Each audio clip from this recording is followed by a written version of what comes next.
Voici Klessoun, à 45 km de N'Djamena.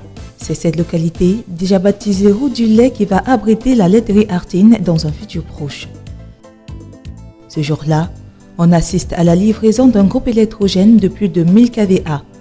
L'appareil, en en croire le promoteur, est la mise en pratique de nombreux conseils reçus du CDE, dont celui sur l'économie d'énergie. Un projet comme ça ne se met pas au point du jour au lendemain. Il y a des partenaires.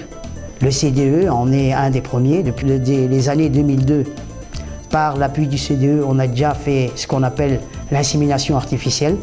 Mais aussi, ils ont amené un expert dernièrement pour renforcer la capacité de notre personnel ici.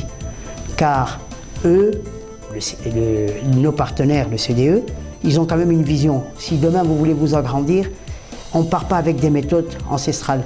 Donc c'est-à-dire il faut des méthodes futuristes. Tout ce qui est méthode HACCP, tout ce qui est méthode de traçabilité, tout ce qui est méthode d'hygiène, de sécurité alimentaire, il ne faut pas rigoler avec ça.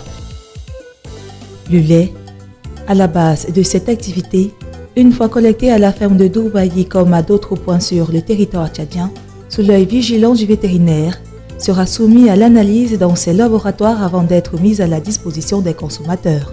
Cité pour son rôle de conseiller accompagnateur, le bureau régional du CDE semble satisfait d'avoir joué sa partition dans une région où plusieurs projets sont parfois mornés, faute de vision.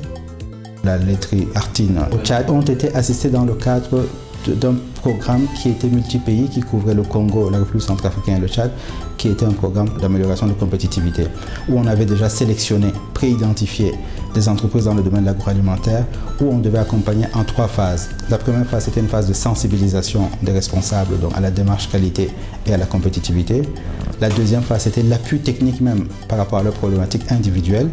Et enfin, l'appui à l'obtention de nouveaux investissements dans le cadre d'élaboration de business plans.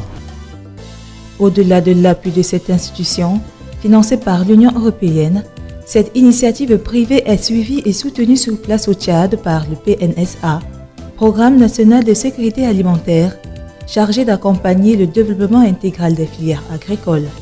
Gage d'appropriation par les institutions nationales et de viabilité du projet à terme.